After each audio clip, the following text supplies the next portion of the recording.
Buenas tardes, muchachos. Buenas tardes, doctor. Buenas tardes, doctor. Hola, Camilo, buenas tardes. María José, buenas tardes. Juan Esteban, buenas tardes. Hola, Caterín. Melissa, buenas tardes. Valentina, María Paula, ¿cómo está? Alejandro. Hola, Valentina, Rian. Hola, ¿cómo están?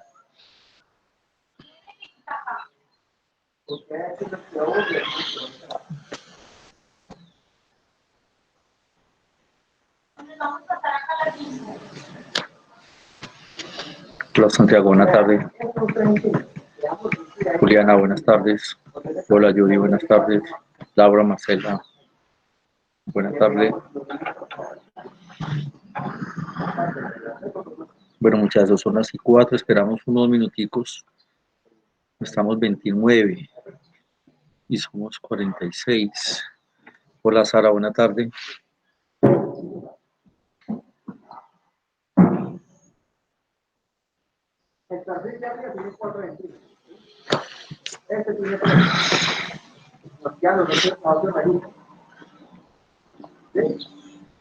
Contamos las billetitas de arriba acá.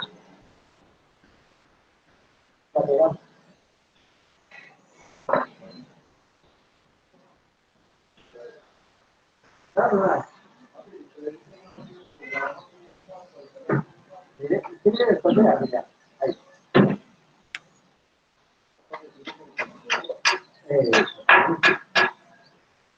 No le pegamos este acá y le pegamos la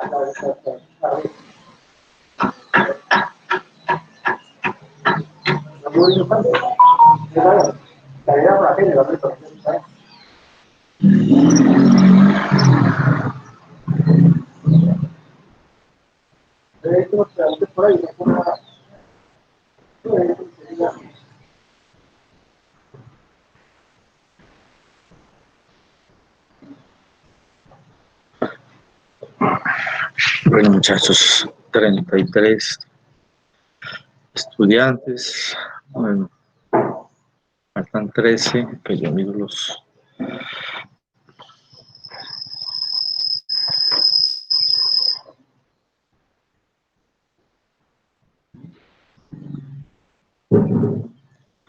Ocho, 9, 10,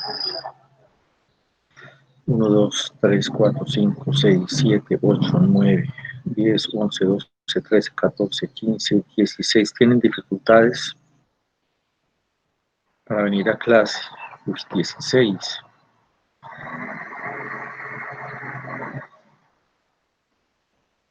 Bueno.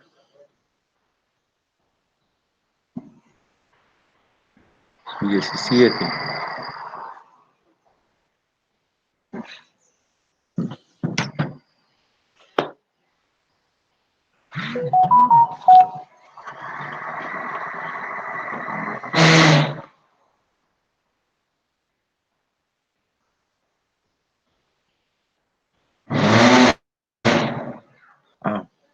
Pues claro. 1, 2, 3, 4, 5, 6, 7, 8. Sí, 7. 1, 2, 3, 4, 5, 6, 7. Sí, perfecto. Bueno, listo, muchachos. Entonces, el día de hoy, si algo. Doctor, se le silenció el micrófono. Sí, qué pena. Gracias, Doctor, gracias por sí. Creo que está hablando de las exposiciones, ¿cierto? No, estaba ahorita mencionando que veía que faltaban tantos estudiantes que esperáramos unos 2 o 3 minutitos. Listo, doctor. Luego revisé lo que yo llevo, pues que Felipe de muy buena forma me colabora con eso para que sea una clara comunicación de los estudiantes que tienen alguna dificultad para cualquiera que sea, pues para asistir a la clase, y estaba sumando, y en un momento estaba yo mirando los de la clase anterior y por eso me está dando el doble, como que me estuvieron faltando como 16, pero ya revisamos, o ya revisé y faltaban 7, y eso era lo que estaba haciendo en el momento. Y estaba comenzando a hablar que el tema de hoy era AIVA. Sí, ¿quién me iba a decir algo? Yo, doctor, pues que Miguel Ángel y yo, pues nos había dicho que hoy exponíamos lo de enfermedad hipertensiva, vascular hipertensiva. Entonces, pues para hacerlo ahora ¿De una o vez? cuando usted diga. Cuando usted diga. Sí, doctor. Lo que usted diga. Sí, De una vez, rápido, Me listo. gustaría de una para vez, terminar doctor. rápido. Listo, entonces ya empiezo a Son presentar. Miguel Ángel y quién más. Y Michael Vargas Miguel Ángel, Michael Vargas y Cabrera. Miguel Ángel, ¿qué? Cabrera. Moreno. Cabrera. Ah, sí, Miguel Ángel Cabrera, sí, yo me acordé.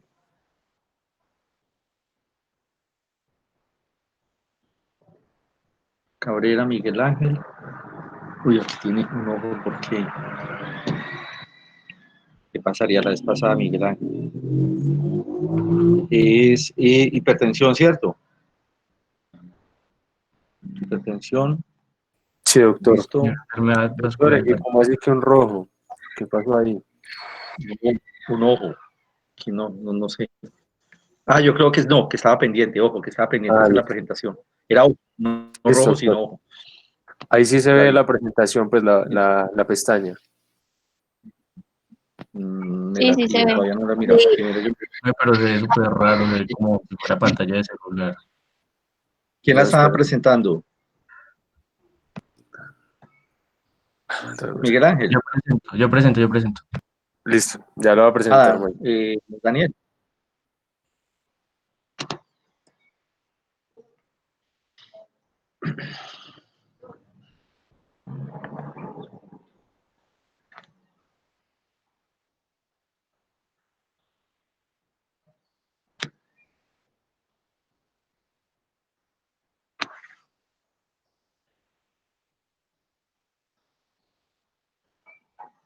Ahí ya se ve.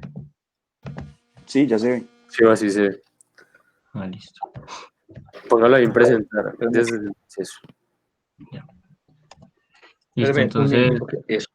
ok, Listo, ya. listo.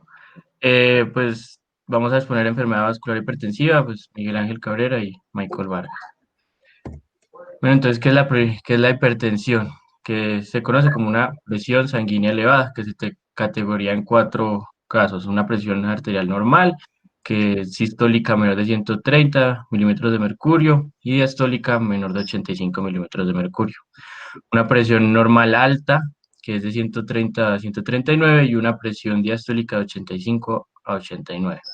Y las otras que ya son la hipertensión arterial grado 1, que es 140 a 159, y es sistólica y diastólica de 90 a 99. Y la de grado 2, que ya es la mayor o igual a 160 o mayor o igual a 100 en diastólica. Pues cabe recalcar ahí también que en esas categorías de hipertensión arterial, pues varían dependiendo de cuál es la guía en la que uno se base. Esa guía que tomamos fue la ISH, que pues es la guía internacional, que es la más reciente que salió pues en el 2000, este año, este mismo 2020. Pero pues estas pueden variar y tener otras categorías. Y pues sí. Y la clasificación ya en forma general, según la etiología, es hipertensión esencial o también llamada idiopática, que es la que no se conoce su causa, que es del 95% de las hipertensiones, y la hipertensión secundaria, que es, como su nombre lo dice, secundaria a alguna otra enfermedad o patología, que es el 5%. Y existe la variante, que es la hipertensión arterial maligna o acelerada, que se considera que es una hipertensión que se encuentra superpuesta a una secundaria o a una esencial. Y pues es la que se caracteriza de tener presiones sistólicas mayores de 200 y presiones diastólicas mayores de 120. Y podemos encontrar en esta insuficiencia renal, hemorragias, exudados retinianos con o sin edema en el la Ya papila. lo queremos hacer referencia con la imagen que se encuentra a la derecha, es que la hipertensión es una enfermedad, pues como se dice, hay un 95% es esencial o también llamada idiopática, no conocemos su causa, pero muchos autores comentan que es como una interacción entre diferentes aspectos como el ambiente, los genes y pues digamos estilos de vida como pueden ser el sedentarismo, que puede conllevar una obesidad y todo esto puede predisponer a que una persona sufra hipertensión y puede que otra persona que tenga todas estas variables ambientales y además de esos estilos de vida pero no tenga genes predisponentes y puede que nunca la desarrolle. Entonces son unos factores, como por así decirlo, muy heterogéneos que intervienen en la presentación de la enfermedad como tal.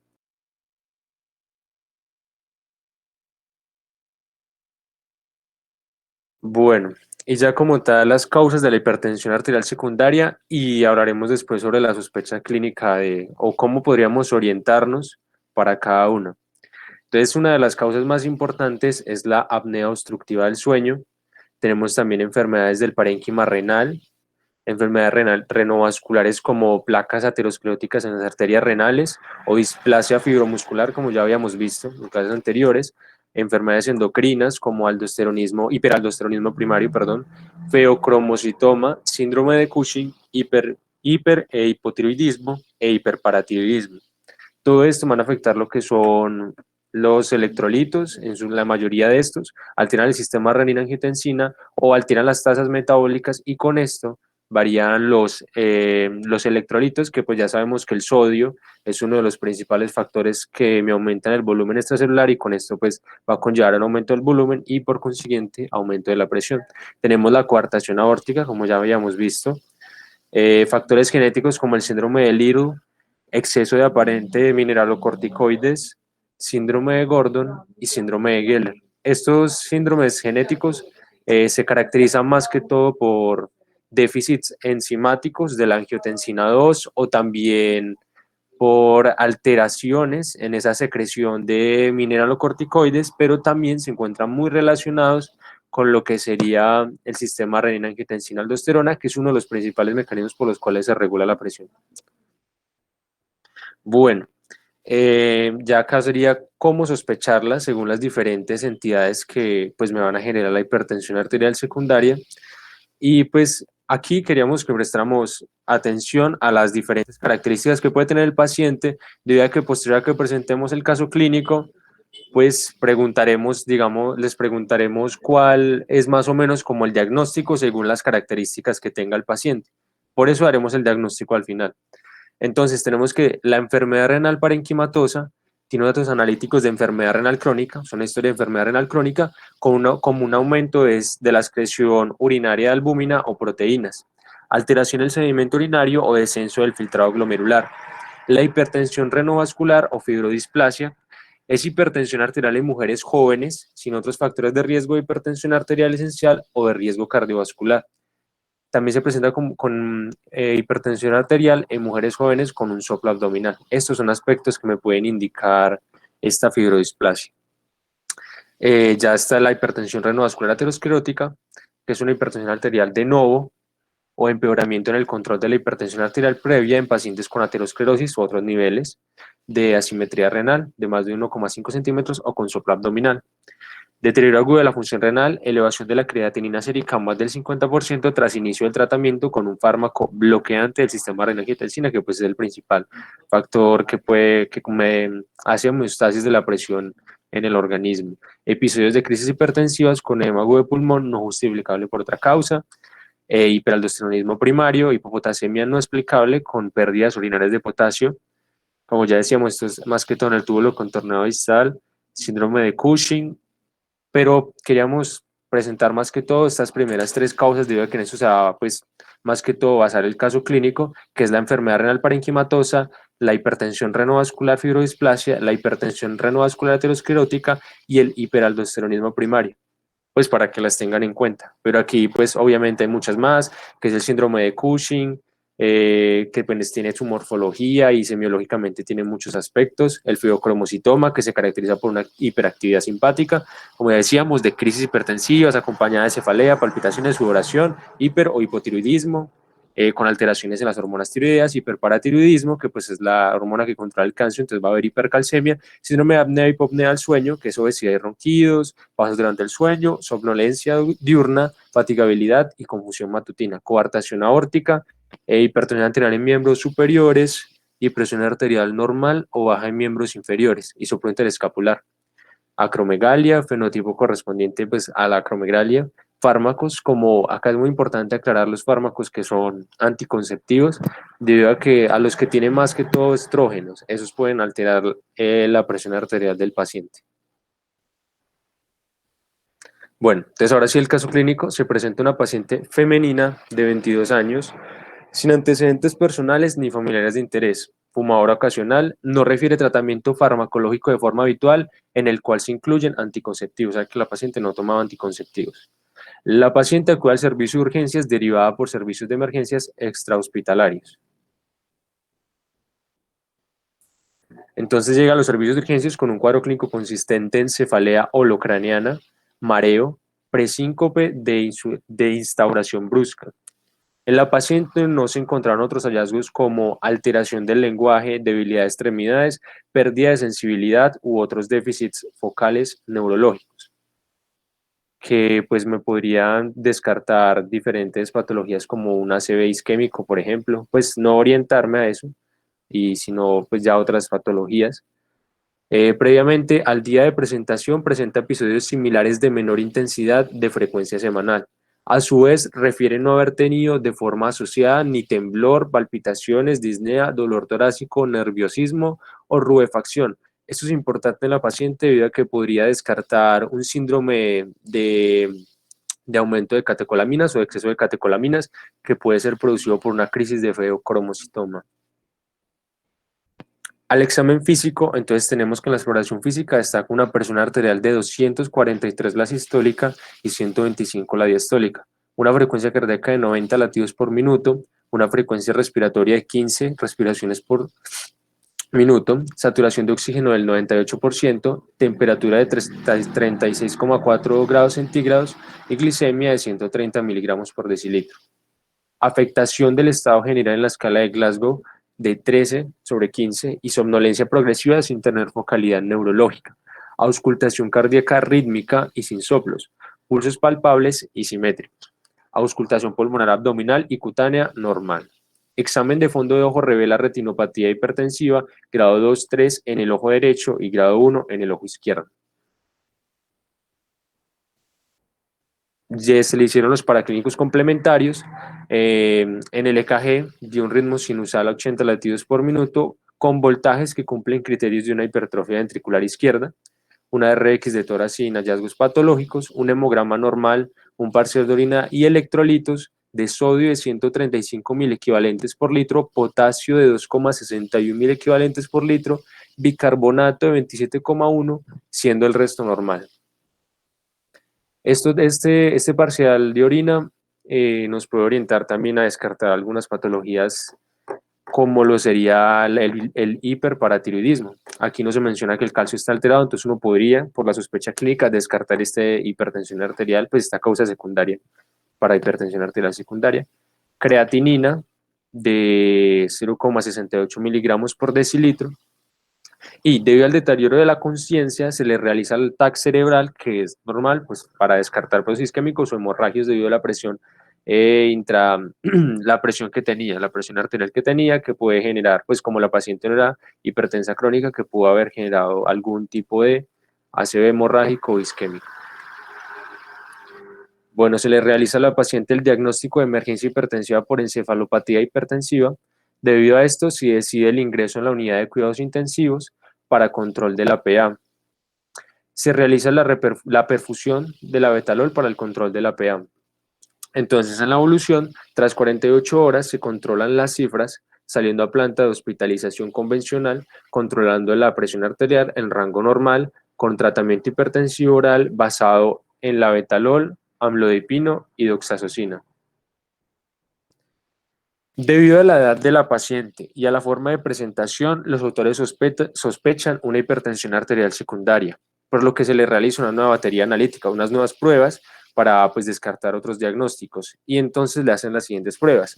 Test de embarazo, el cual sale negativo, la TSH sale normal, ahí podríamos ya descartar dos cosas. Reactantes de fase aguda negativos, proteinuria de 24 horas de 3,4 gramos, y una actividad de renina plasmática y aldosterona 4 veces el rango de lo normal.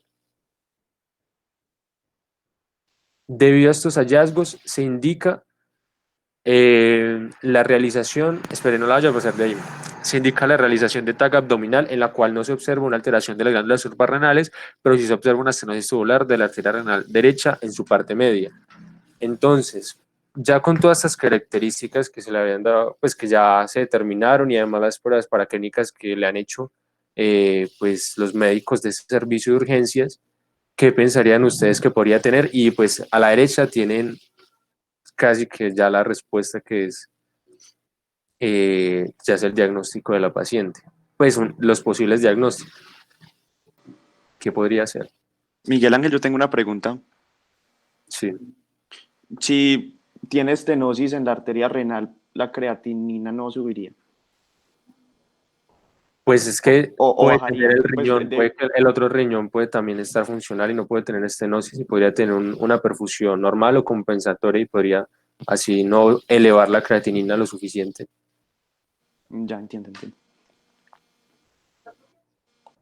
Entonces, ¿qué diagnóstico podrían? Una Bueno, hipertensión renovascular. Renovascular. Entonces, continuemos. Pues una causa renovascular.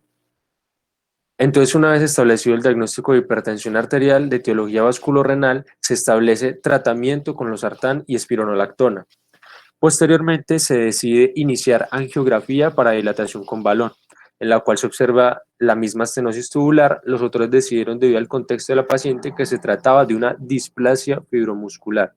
Tras la intervención, se le realizó un mapa por un mes, además de, pues ya sabemos qué es el mapa, además de la revisión de síntomas y proteinuria, encontrándose asintomática, sin proteinuria y con una presión arterial media de 113/72, que ya es una presión óptima. Y pues ya como dijimos, el diagnóstico final es una hipertensión arterial secundaria, hipertensión renovascular secundaria a causas o a expensas de una estenosis de la arteria renal derecha por una displasia fibromuscular tubular. Entonces el caso médico se tomó el... Perdón, hago una preguntita. Y a ver, Paula Cristina Prada. Doctor, Al final,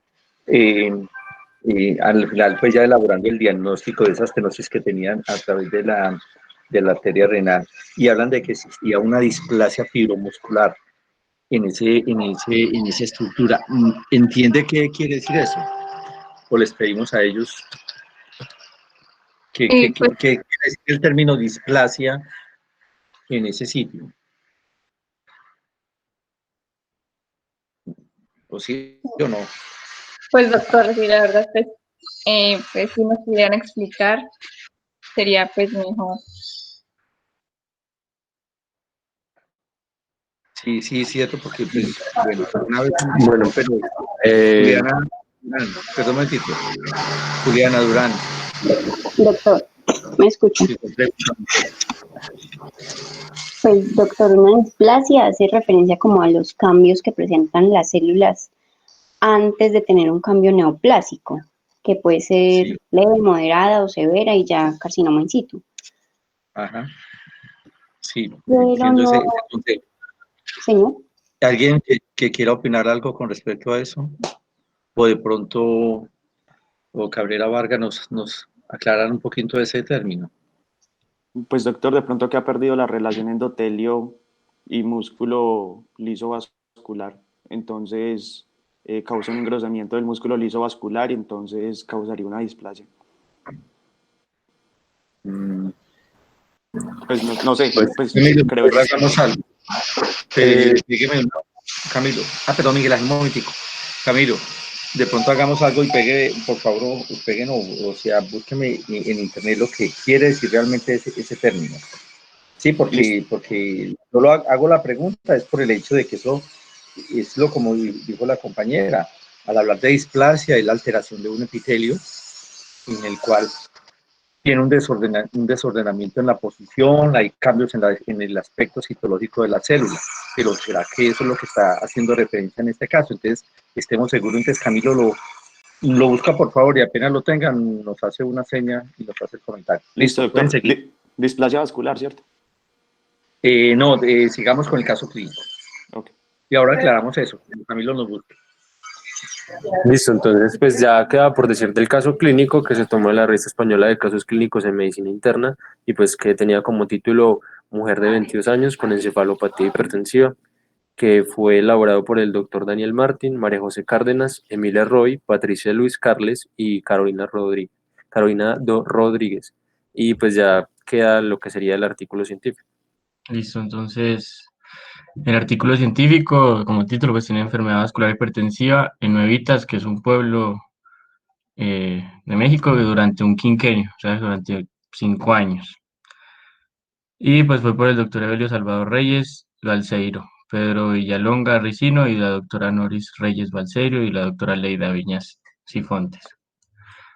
Entonces vamos a hablar de que el método que utilizaron fue realizar un estudio de casos y controles variado con el objetivo de identificar los factores de riesgo de una enfermedad vascular hipertensiva del embarazo en el municipio de Nuevitas. Las variables que se tomaron fueron tipo de enfermedad vascular hipertensiva del embarazo, la edad materna, los antecedentes personales de hipertensión arterial crónica, antecedentes personales de enfermedad hipertensiva durante el embarazo, la paridad y el estado nutricional al inicio del embarazo, la ganancia de peso y la forma de terminación del embarazo y la morbilidad perinatal. Entonces, en los resultados encontramos que en el primer criterio, que es de las diferentes formas de presentación de enfermedad vascular hipertensiva del embarazo, la que más tuvo prevalencia fue la preeclampsia, un 73%, un 16% fue seguida por la hipertensión crónica, más preeclampsia, y por último la hipertensión arterial transitoria o gestacional, que fue un 10%. Aquí es el total de los pacientes que utilizaron fueron, aquí podemos ver, 67. Fueron 67 pacientes. Y en el análisis de edad materna, el 76% estaba en edad de concepción, que era de 20 a 35 años, y de ese, el 20%, el 20,89% tuvo una hipertensión en gestantes de menores de 20 años. Y en el 2,9% eran mayores de 35 años. Y en antecedentes personales de hipertensión arterial crónica y enfermedad vascular hipertensiva en embarazo, el primer antecedente que se observó en el 25,37% de los casos y en el 3,73% de los controles que se hicieron es el factor de riesgo real del evento analizado, o sea, de la enfermedad vascular hipertensiva del embarazo. O sea, que se decía que por cada paciente que con enfermedad vascular hipertensiva del embarazo sin este antecedente existen aproximadamente 18 con el mismo. Y aquí podemos ver en la tabla de las encuestas cuáles fueron pues, los resultados que acabé de hablar, en los casos y en los controles. En el estado nutricional, que fue otro factor, se observó que ninguno de los estados nutricionales patológicos analizados constituyeron como factor de riesgo para pues, desarrollar esta patología. Y predominaron el normopeso en el 55 a 61% y 61%. Y aquí podemos ver la tabla, donde me da la frecuencia y en los casos y los controles que se hicieron. En los resultados se encontró una intensa relación estadística entre la ganancia de peso y la hipertensión inducida por el embarazo, que constituye otro factor. O sea, la ganancia de peso durante el embarazo constituye un factor de riesgo para generar hipertensión inducida por el embarazo.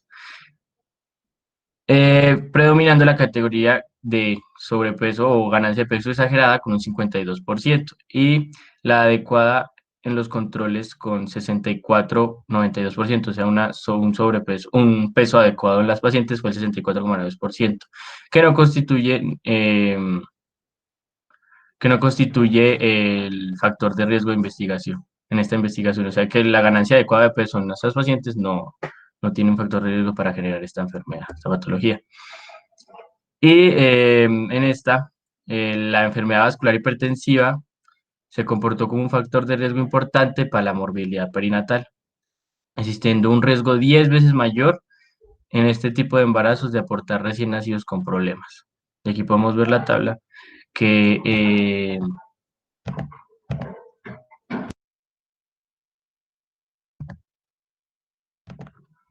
entonces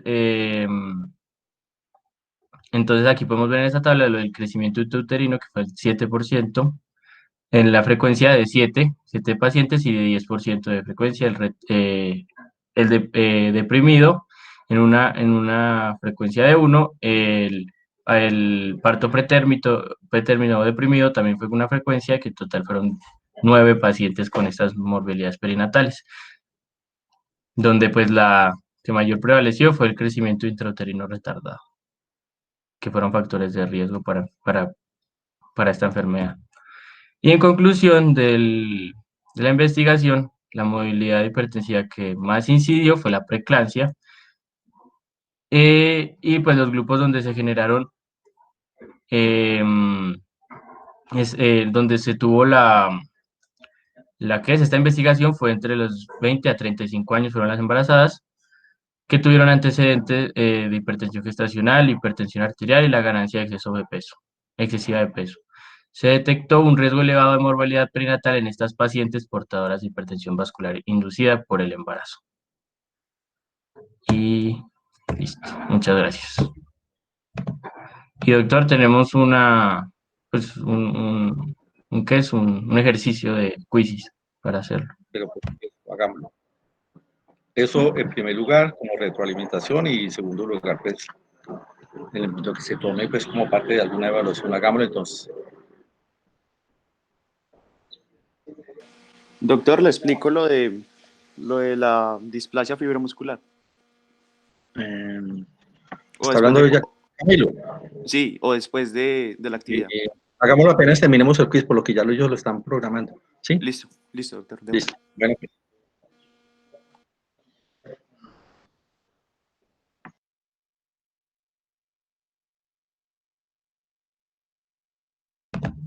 Se está viendo el, el Sí, ejercicio. se está viendo.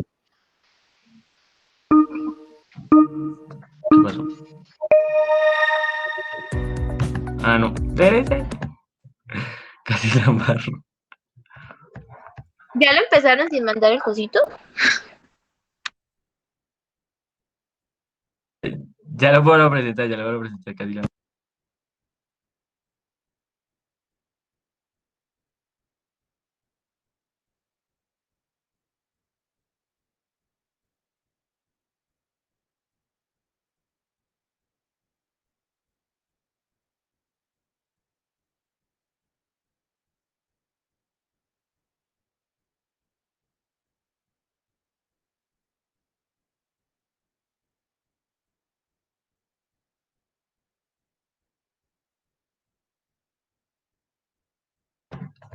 Ya, ahora sí, ya. Acá está el código para que vayan entrando.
Listos. Aló. ¿Lo empezamos ya, doctor? Sí, sí, claro. ¿Cuántos hay? Es que no veo aquí cuántos. Van No veo. 31. Michael, me da un segundo, me cambio el nombre que aparezco como Juan Loaiza, o no hay problema, no sé, ustedes dirán. Cámbialo. En un minuto Cámbialo. empezamos.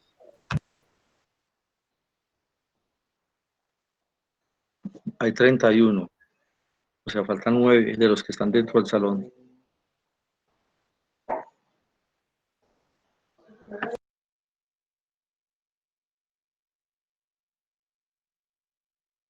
No, no me deja, me toca seguir así.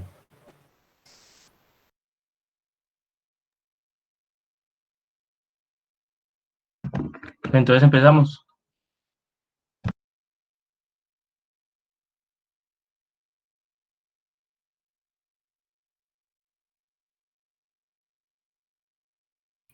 Sí, sí.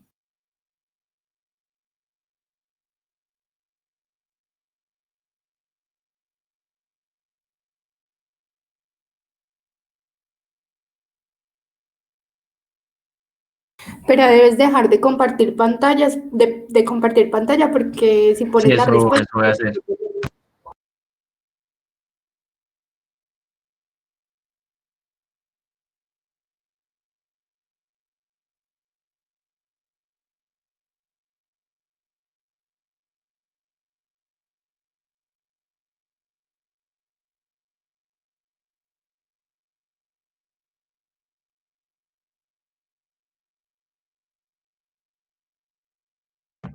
Listo, ya la mandé.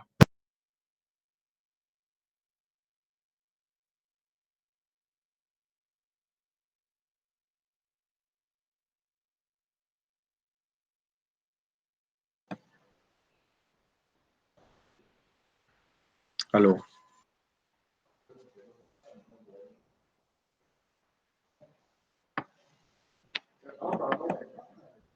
Cabrera, yo no estoy viendo nada. ¿Será que me salí? Aló. No, doctor, es que dejé de presentar porque eso es cada uno lo hace pues solo, no es así que un grupo y Ah, después ya ya, listo. muestra los resultados. Listo, perfecto.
Listo, doctor, ahí ya, creo que ya terminaron todo, ¿cierto?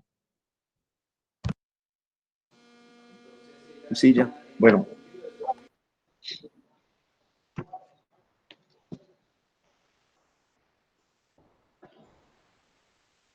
listo, muchachos. Listo, doctor, ahí ya acabamos entonces. Bueno, listo. Bueno, muchas gracias, Gabriel Ibarra. Muchísimas gracias.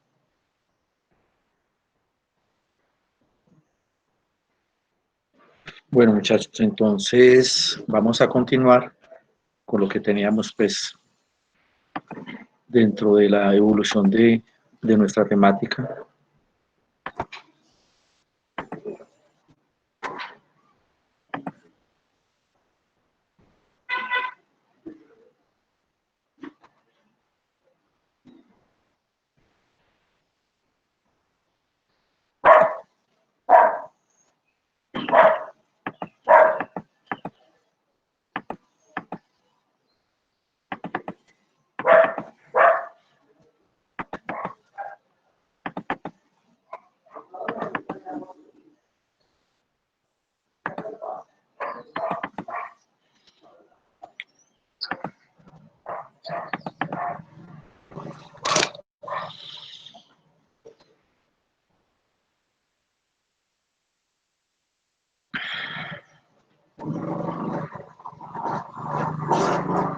Qué pena, pues, yo pasar rápido estas primeras diapositivas, lo que hemos visto, pues, en la etapa inicial, con respecto a como a determinar y hacer los comentarios con respecto a a las células que tienen, digamos, responsabilidad o acción en estos casos de lesiones a nivel de los vasos sanguíneos y que vayan a llevarnos, pues, a algún tipo de proceso de tipo vascular, en el cual hicimos mención de las células endoteliales y las células musculares lisas, con la funcionalidad que le pertenece y los cambios que se puedan dar en ellas y las posibles causas o factores etiopatogénicos con respecto a este tipo de lesiones en los vasos sanguíneos. Y hicimos algo de mención con respecto a las malformaciones congénitas y luego empezamos a hablar de lo que es la arteriosclerosis. Y hicimos mención de lo que correspondía como la forma de realizar la clasificación, después de hacer el concepto general de los tres subtipos, que son estos, y ya hicimos mención de lo que era la arteriolosclerosis y la esclerosis de la media de Monke. Y vamos a comenzar entonces con el tema de la aterosclerosis. Bueno, entonces al hacer la, la, la dirección con respecto a Camilo. Sí, doctor. Hacemos mención, por favor. Lo que me puso a buscar. Sí, Ok. claro. Listo. Entonces, la displasia fibromuscular se da más que todo en mujeres de 40 a 60 años. La causa se desconoce y se puede creer que es por motivos genéticos o tabáquicos. Es una enfermedad del tejido conectivo. Se puede dar por unos 4 síndromes, que son síndrome de Ehlers-Danlos, que es hipermovilidad auricular, necrosis quística, nefritis hereditaria, que causa un síndrome nefrótico, y neurofibromatosis. Entonces hay dos tipos principales. Está la displasia media, donde unas regiones con surcos. Esta causa unos surcos fibromusculares gruesos o delgados que almacenan colágeno en la capa media. Eso ahí pues causando una estenosis. Y está la perimedial, donde hay abundante colágeno en la porción externa de la capa media. Y eso pues también causaría que el vaso estuviese más obstruido. En la arteria renal se da el 60 al 75%, en la carótida del 15 al 30%, en la intracraneal del 9% y en las ilíacas externas del 5%.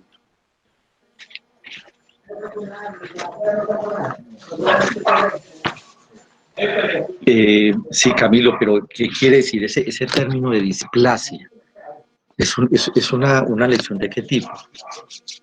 Pues es una lesión que se puede devolver, es una lesión, pues no sé. Ahí decía que era pues el almacenamiento de colágeno y eso causaría como un cambio estructural histológicamente y ahí pues sería pues por el nombre de displasia, pues creo yo. Bueno, eso, pues, bueno, quiero como concretar con Doctor, respecto a eso. de pronto es que ahorita Y que lo me habíamos... preguntó, no, Sí, pues como que no le había entendido bien la pregunta. De pronto sí, estaba preguntando que pues puedan haber como, o pues eso entiendo, como displasia, la que explicó mi compañera, o pues otro tipo de displasia, como por ejemplo cuando se habla de una displasia de cadera. Entonces ya no se referiría a eso, sino que se referiría como a una parte que como que no encaja bien o como, no sé si Sí, se también refiere estoy de a... acuerdo por lo de la cantidad de colágeno que tiene abajo de la capa media, entonces causaría Entonces que no sé si se que refiere se pues a mueva. esos dos como dos cosas que puede darse pues como referirse a ese término. No sé si a eso se quería sí, referir. sí, es perfecto. Eso, y quería aclararlo porque es que a nosotros, pues, después de haber tenido como unas inducciones con respecto a la patología, y nos de displasia mujer, y es lo que usted dijo. Uno entiende en ese momento de que está hablando de displasia, de unos cambios celulares. Pero con eso, por eso quise que me buscaran un poquito, porque ese término de displasia puede usarse en otro tipo de situaciones diferentes, como por ejemplo, una actividad funcional irregular que hay en la cabeza del fémur, lo que se llama la displasia de cadera, ¿cierto? Porque hay una actividad estructural que genera un comportamiento fisiológico anormal en ese sitio. Y ese comportamiento fisiológico anormal en ese sitio va a generar lesión y va a generar desgaste en esa zona, ¿cierto? Hecho que sucede con frecuencia en los pacientes con displasia de cadera, que haya necesidad de hacer reemplazo. Y la otra es una displasia fibromuscular en la cual en esa zona que tenía esa constricción o ese estrechamiento, hay una alteración en la actividad normal muscular de ese vaso sanguíneo, que no va a tener esa capacidad de relajarse ni de contraerse, simplemente está de tipo fibrótico, como si fuera una cicatrización. Y por eso se le llama la displasia de tipo fibromuscular, a consecuencia de ese material ajeno, de ese material exagerado de matriz extracelular que nos mencionaba los compañeros en la presentación del artículo y lo que hizo la misión Camilo, de lo que él encontró, que es la presencia de unos depósitos de un material ahí a nivel de la matriz extracelular. Y el caso de lo que él mencionó, en el caso del síndrome de Ehlers-Danlos, que es una lesión en la cual hay cambios en el tejido conectivo y sobre todo a nivel de las fibras elásticas. Entonces, por eso quería como hacer la aclaración de eso, ¿sí? Y está perfecto, mujer. Bueno, ¿listo? Bueno. Entonces, en esto de la aterosclerosis se caracteriza en una forma dogmática, en una forma irregular, el hecho de que se presenten unas lesiones o lesión en la capa íntima del vaso sanguíneo arterial, en forma exclusiva arterial. Y que en el caso de la aterosclerosis, a esos cambios que están localizados en ese sitio se le llama ateromas o placas ateromatosas.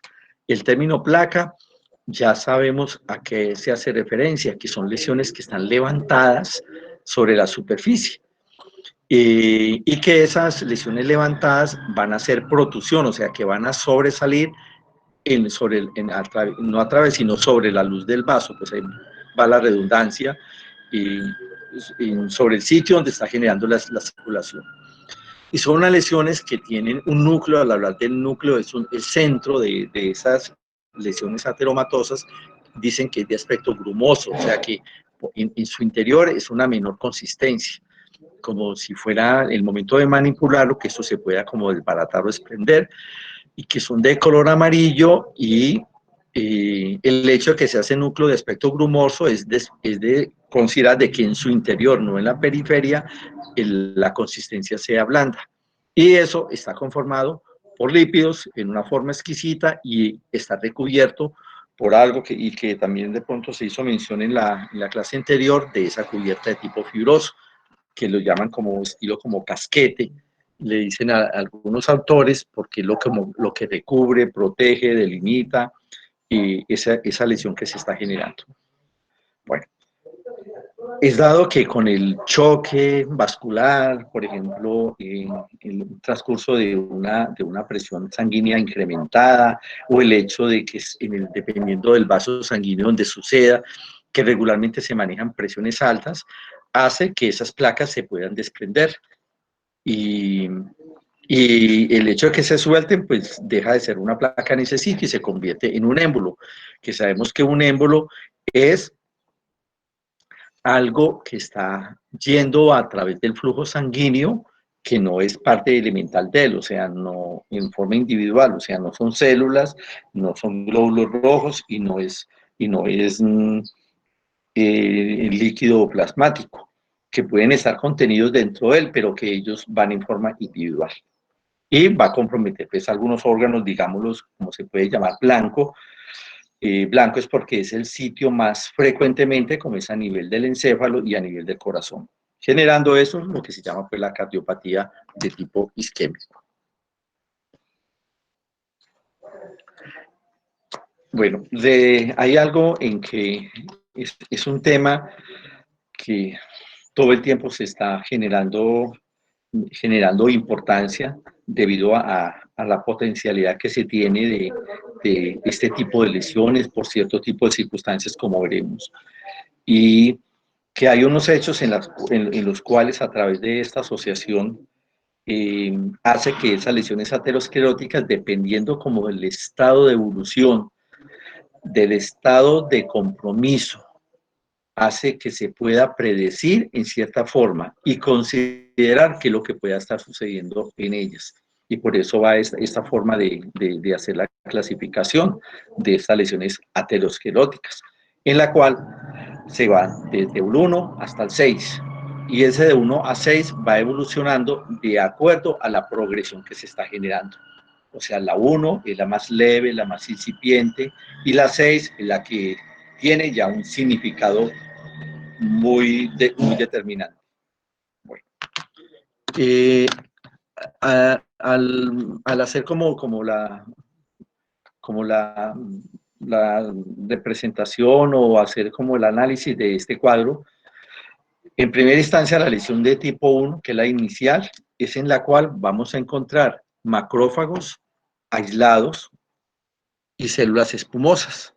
Eso se puede observar desde la primera década de la vida y eso no tiene ningún tipo de significancia de tipo clínico, eso es algo que es totalmente silente. Hemos hablado de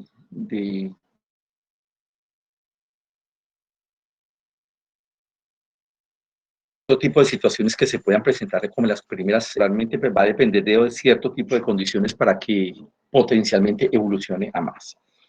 La lesión tipo 2, que es lo que se llama la estría grasa, en ella lo que sucede, a diferencia de la anterior, es que ya hay mayor acumulación dentro de las células de lípidos, o sea, ya hay lípidos que han sido fagocitados por los macrófagos. No es que se encuentren células de respuesta inflamatoria en ese sitio y lípidos y células espumosas, sino que ya han sido fagocitados.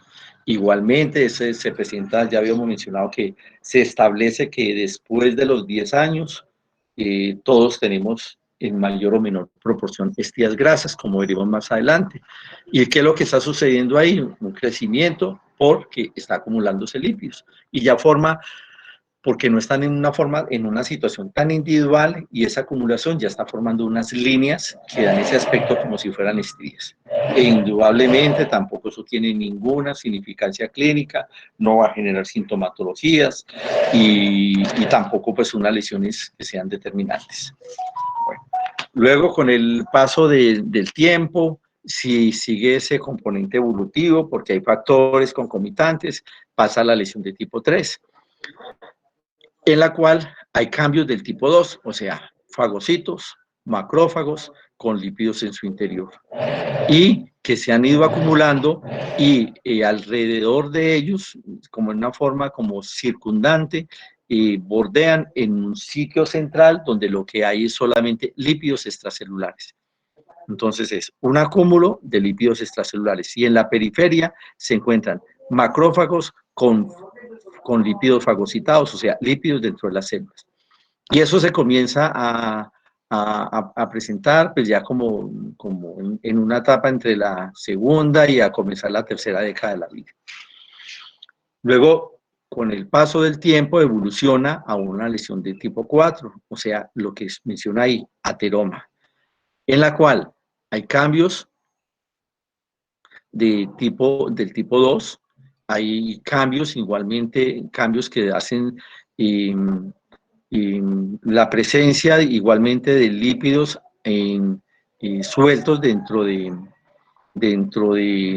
el centro, que son lípidos extracelulares, y en la periferia que sean, pero sueltos intracelulares en el centro y por fuera extracelulares siendo fagocitados.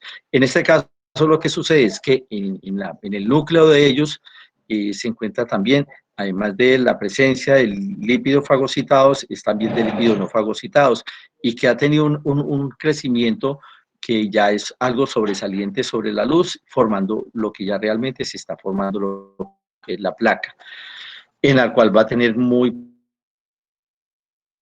potencialmente un recubrimiento tenue o la migración de células musculares lisas hacia ese sitio, y ya ha generado algunos cambios, no tanto de tipo estructural, sino cambios morfológicos o citológicos en ese sitio. Y lo usual es que no vaya a generar ningún tipo de significancia de tipo clínico, pues a no ser de que las placas sean en una forma múltiple, que tengan muchas lesiones de tipo ateromatoso.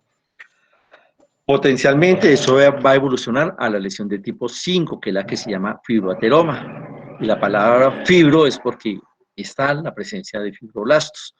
Entonces, hay un centro igualmente de lípidos que están tanto por dentro como por fuera de las células, y que eso está recubierto realmente por algo que se puede llamar como una cápsula, que lo va a delimitar, que lo va a independizar. Y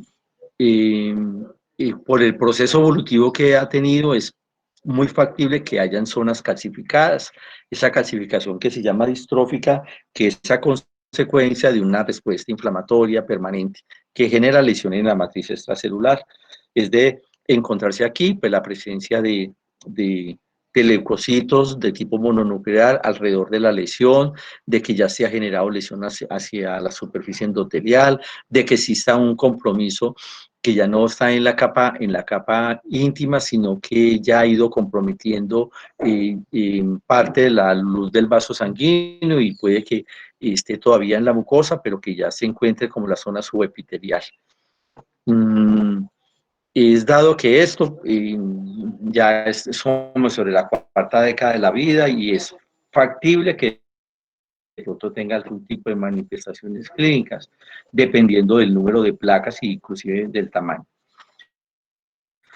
Y las tipo 6 es cuando esa placa ateromatosa se complica, que es lo que sucede, que ella, por ejemplo, se fisure, se desprenda, se adhieran por ese despulimiento que se da en ese sitio, por el choque permanente de fluido sanguíneo de tipo arterial, que vaya a generar una superficie externa despulida, y se genere un factor predisponente para que las plaquetas se activen y se adhieran en ese sitio, se adhieran glóbulos rojos, se adhiera fibrina y se adhieran leucocitos, y hace que se vaya a formar un trombo en ese sitio, como de pronto veremos en esa zona, o porque de pronto esa placa se fisure y se desprenda un pedazo y se vaya embolizando, o porque realmente genere una hemorragia dentro de la pared del vaso sanguíneo y vaya a darse pues otro tipo de complicaciones, como por ejemplo la formación de un saco como de tipo aneurismático.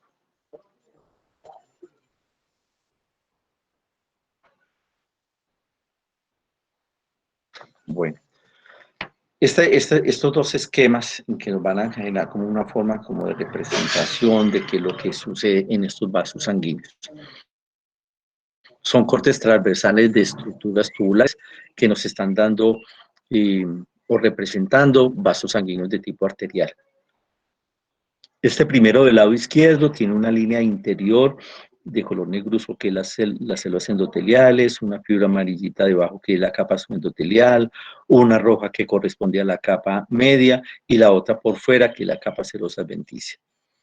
Bueno, Hay unas zonas que son predispuestas a esta lesión, que hace que sean de mayor significancia respecto a la presencia de ella, debido a unos factores de riesgo que se puede estar dando, como en primer lugar, por ejemplo, la disfunción endotelial, a consecuencia de lo que mencionamos en la clase anterior, el hecho de que a través de la circulación por el vaso sanguíneo se genere adherencia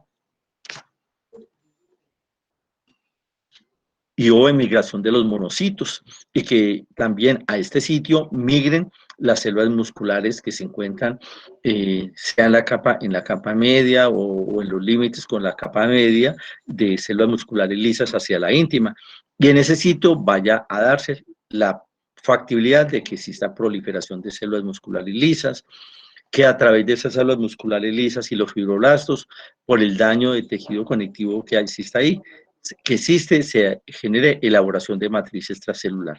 Y lo dogmático representativo de estas lesiones es que en esta zona se esté acumulando lípidos.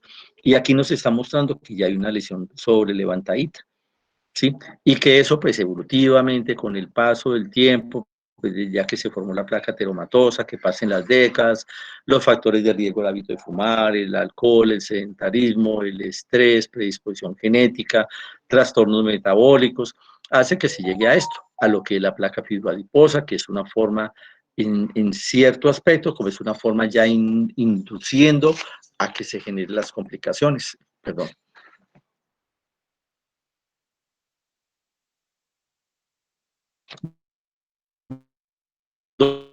Donde va a haber mayor comportamiento de tipo histológico, hay mayor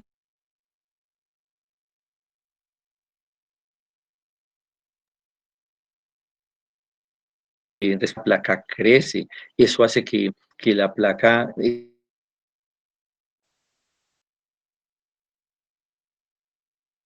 remodele la luz del vaso sanguíneo, y como podemos ver que es factible, ¿sí? Dígame, ¿aló? ¿Aló? Se le está cortando mucho. Bueno, listo, vamos a cambiar de sitio. Gracias por avisar.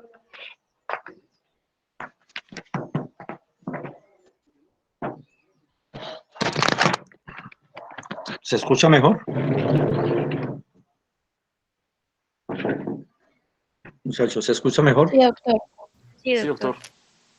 Bueno, cuando vuelva a suceder, me hacen la observación.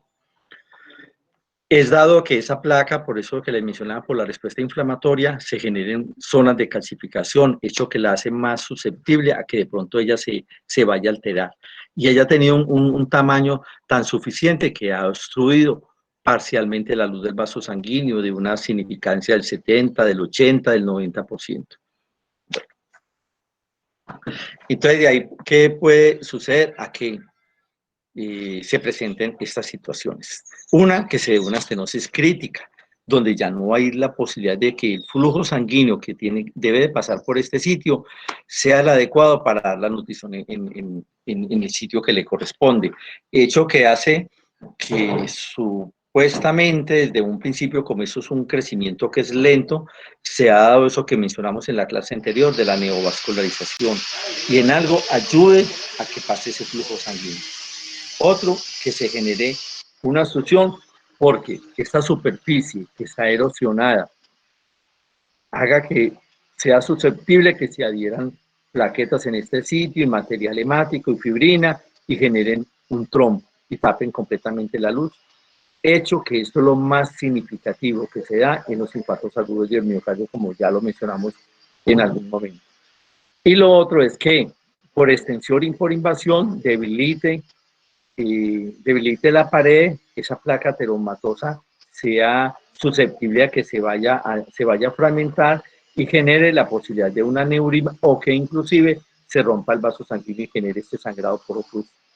Es de esperarse que esto, que se llama la fase clínica, normalmente da en etapas de madurez o de ancianidad. No es dado que eso vaya a darse en una persona, un adulto joven, a pesar de que tenga placas ateromatosas por el tipo de vida o de costumbres o de hábitos que tiene, pero no de llegar a un extremo, a no ser de que tenga una patología previa. como bien puede ser un aneurisma congénito a nivel del encéfalo, y que adicional con la acumulación de esta respuesta en este sitio, le incremente un poco más la debilidad que existe en ese vaso sanguíneo. Bueno, las estrías grasas, entonces, es la lesión más temprana de esa posible evolución hacia la aterosclerosis. Ellas están compuestas de células subpumosas y las cuales están llenas de lípidos. Y ellas no son muy elevadas, realmente no alteran el flujo sanguíneo. ¿Sí están escuchando bien? Sí, doctor. Sí, doctor. Bueno, gracias.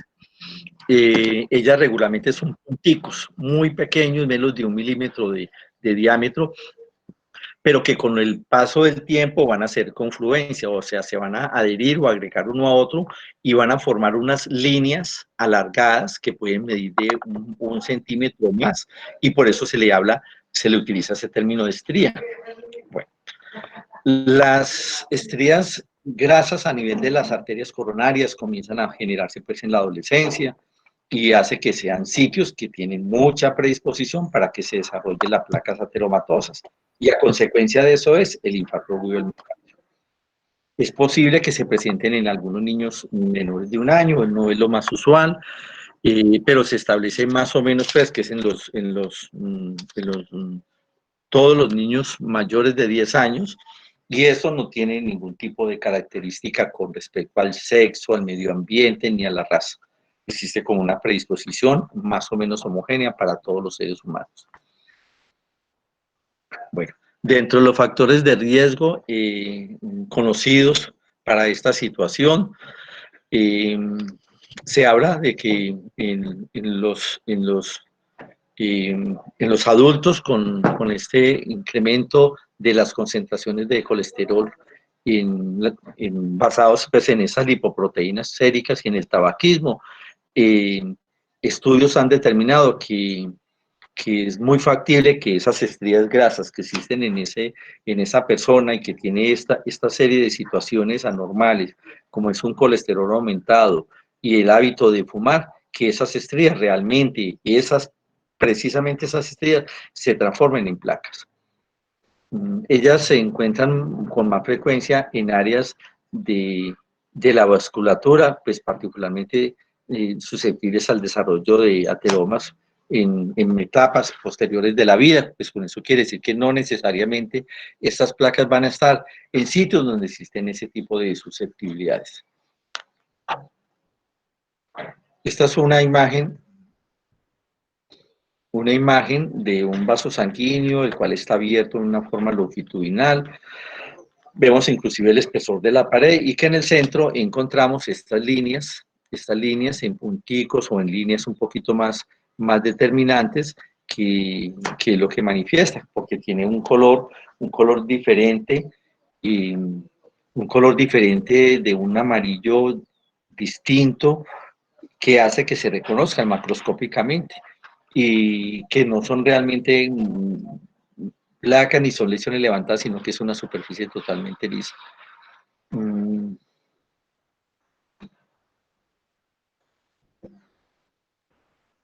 Mariana Duque.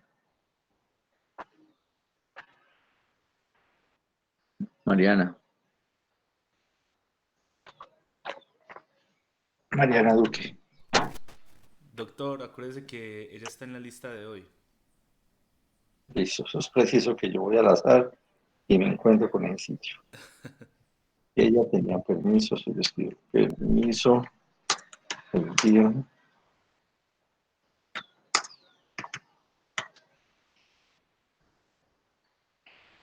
Y Juliana Durán. Doctor. Hola, Juliana.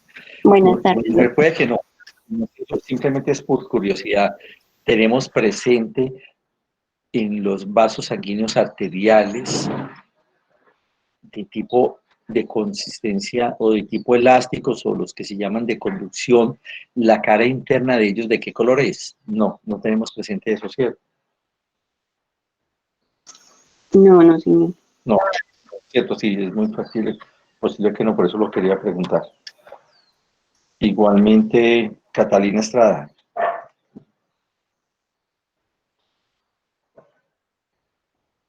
Catalina.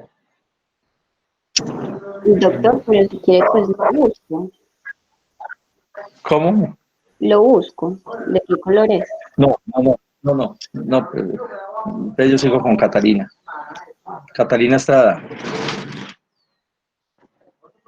Catalina. Catalina Estrada.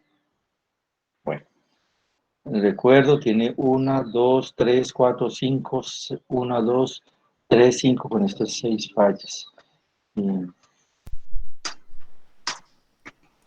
Doctor, perdón, estaba hablando con el micrófono apagado.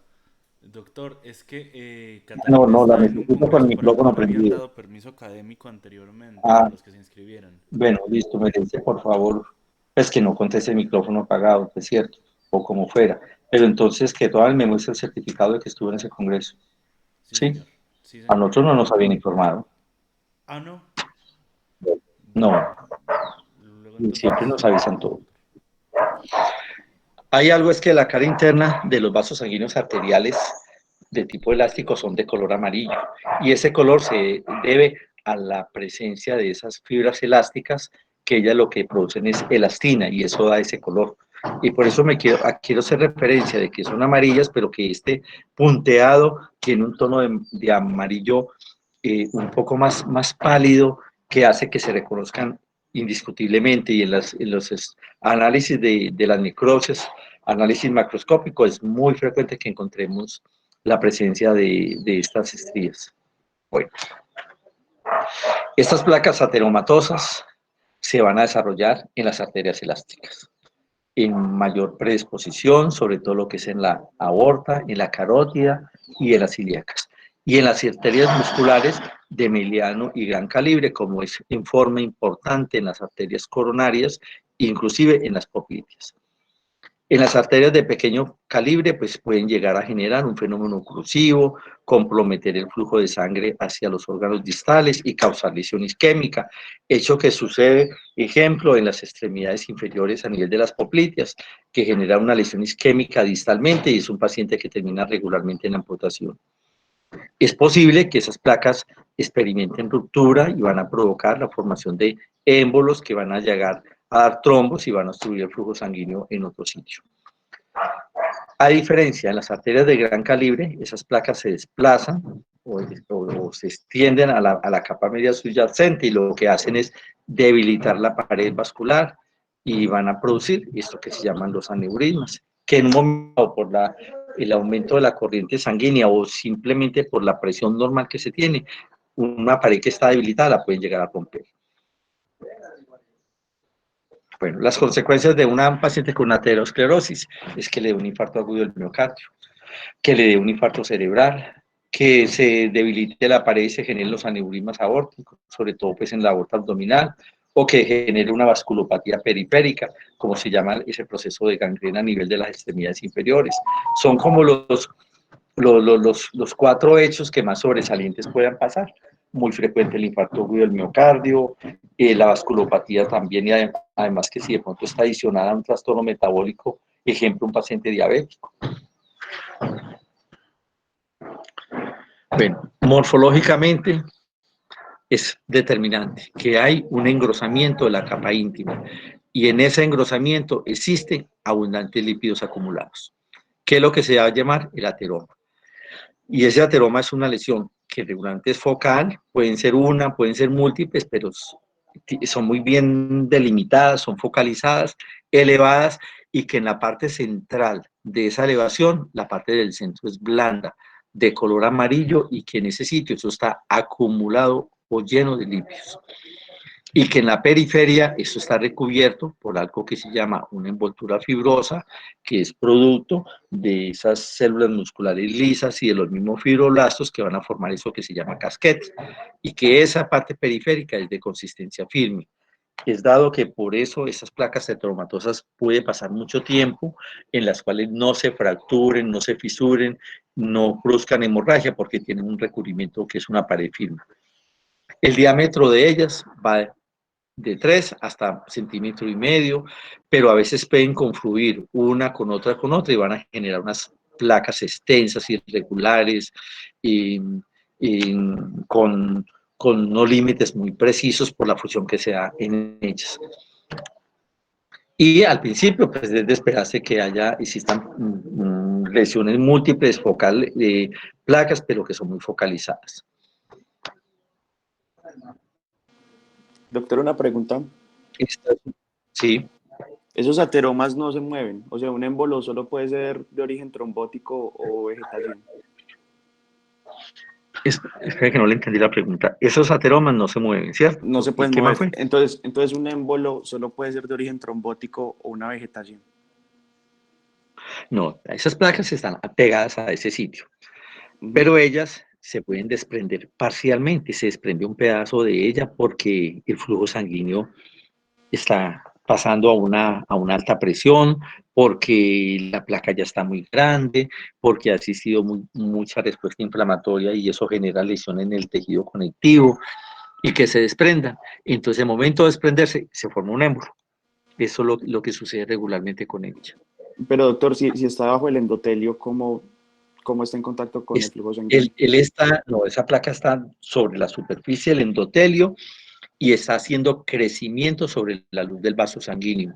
Pero a su vez, con el paso de tiempo, además de estar sobre la superficie del endotelio, ha ido extendiéndose a través de la pared del vaso sanguíneo. O sea, va extendiéndose tanto para adentro como para afuera.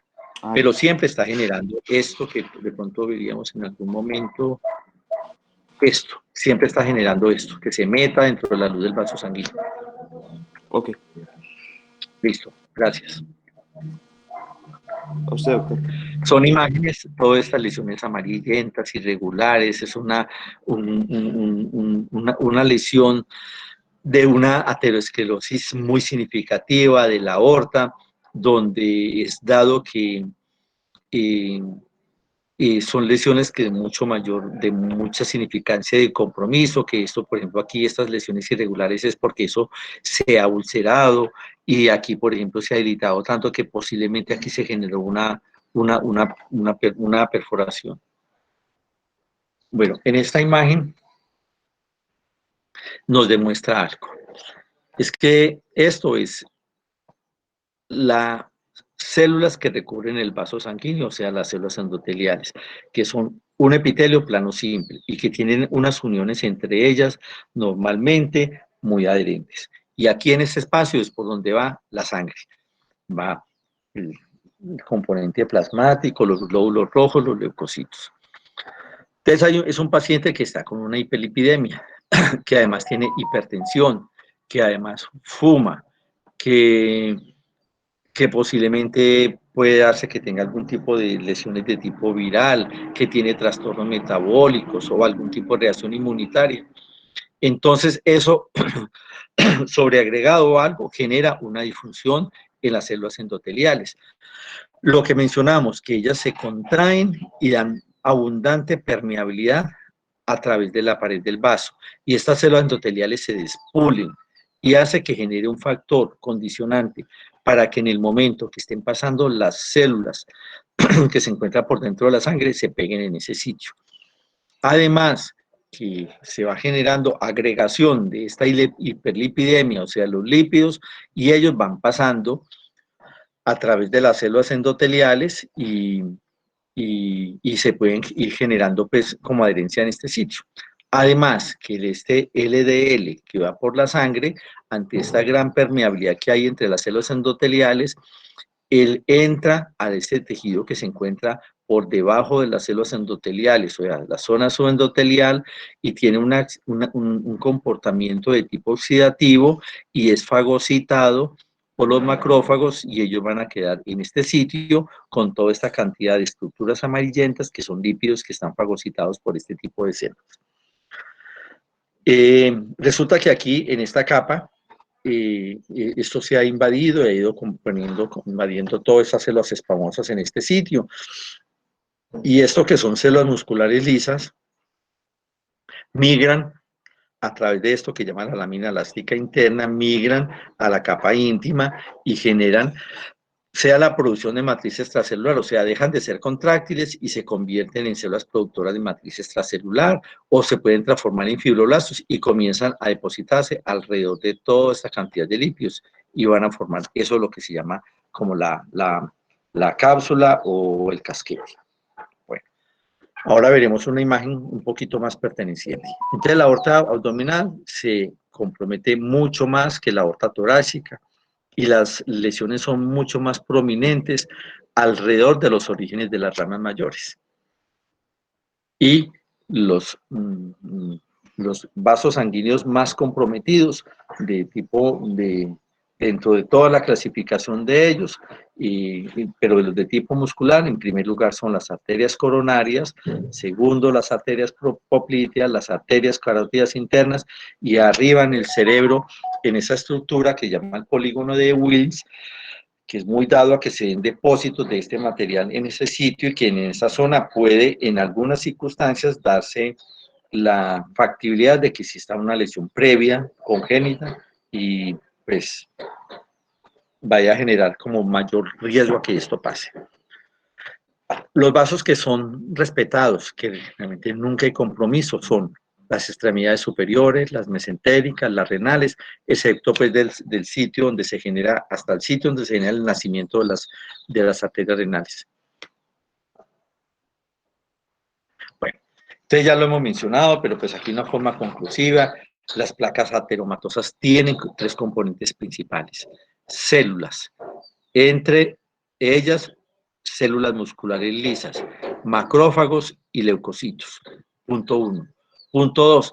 Tiene matriz extracelular con colágeno, con fibras elásticas y proteoglicanos. Y tercero, la presencia de abundantes lípidos que pueden estar tanto dentro como por fuera de las células. Y dentro o fuera de las células es por fuera de los macrófagos. Bueno. Típicamente esa envoltura subfibrosa que está por fuera se compone de células musculares lisas, de matriz extracelular, regularmente es una zona que es densa, de buena consistencia, y es dado que alrededor existe abundantes macrófagos, células musculares lisas y de linfocitos. Y en el interior, o sea, en el centro, que se llama un centro de tipo necrótico, porque en esa zona lo que se encuentran es abundantes lípidos, células muertas, que no ha habido un adecuado componente de tipo nutricional en ese sitio, entonces las células están muertas, hay células de aspecto espumoso, hay restos de material fibrinoide, puede haber cambios de fenómenos de tipo trombótico en ese sitio. Bueno, esas células espumosas son componentes grandes, cargados de lípidos, que proceden predominantemente de los monocitos sanguíneos. Pero resulta que lo que le habíamos mencionado, las células musculares lisas también pueden llenarse de lípidos para convertirse en células espumosas. O sea, esas células musculares lisas en esos casos, en esos momentos, tienen una actividad multifacética. Y es dado eso que también lo habíamos mencionado, que a medida que va pasando el tiempo con estas situaciones, se vaya generando esto, que es la neovascularización, o sea, nuevos vasos sanguíneos ante la necesidad de mayor cantidad de flujo a sanguíneo en las zonas donde no le está llegando lo suficiente para ser elementos de tipo vitales. Bueno. En términos generales, esas placas siempre se están generando cambios, se está aumentando de tamaño, el centro necrótico se va haciendo mucho más significativo, hay mayor muerte de células, mayor acumulación de estas células espumosas, esa matriz extracelular se va remodelando y se va generando en esa zona necrótica, pues la gran factibilidad de darse la formación de trombos. Y si no, pues a través de la periferia en ese recubrimiento de células endoteliales. Y lo que habíamos mencionado hace un momento, es muy factible por ese proceso inflamatorio crónico que se da en zonas de calcificación distrófica, hecho que favorece con mucho más significancia a que de pronto se fracturen o se fisuren esas placas ateromatosas. Son imágenes con cortes transversales de vasos sanguíneos, donde nos está mostrando pues que esta es la pared, esta es la luz y está ocluido parcialmente por toda esta lesión, en la cual está empujando esta superficie endotelial hacia el centro de la luz por la presencia de esto que lo está ocupando, que es una placa de tipo ateromatoso, en la porción periférica por ese material fibroso y el núcleo central de menor consistencia. Esta es una imagen más real donde está queriendo mostrar lo que sucede alrededor de este sitio, que es la presencia de esto que está bordeando así en esta forma, de esto que se llama el casquete, y abundantes células inflamatorias en este sitio. Y con esto que... Ay, qué pena, un momentico.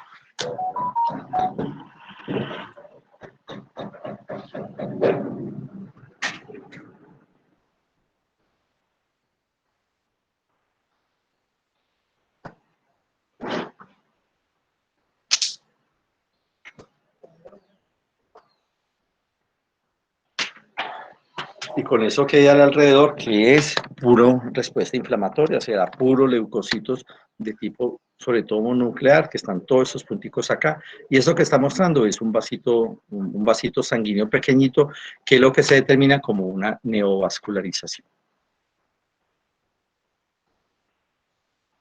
Esta imagen, pues, como muy representativa, en la cual está mostrando lo que es realmente una placa ateromatosa. Estos son las células endoteliales y esto está levantado porque esta lesión que está dentro la está empujando hacia afuera. ¿Dónde existen estas células largas que son células musculares lisas? ¿Qué es lo que va a generar esa forma de casquete o de cápsula? Y a través de ellas, inmerso en ello, encontramos estas células que son macrófagos, muchas de ellas con toda esta cantidad de punticos amarillos en su interior, que es la presencia de lípidos. Y en su interior vamos a encontrar esto amarillo opaco, es puro el núcleo, la parte central, y todo esto son lípidos, y posiblemente estas fibritas hacen que sea material de tipo necrótico, que hace que este centro tenga una menor consistencia. Y en él vamos a encontrar igualmente macrófagos, células musculares lisas, posiblemente leucocitos, que van a generar como el componente celular de este sitio. Hay algo que con el paso del tiempo en esas placas heteromatosas se genera algo que llaman los cristales de colesterol, pero eso es algo pues que se va a identificar pues a nivel de microscopía. Bueno, resulta que en el momento que esta lesión avanza,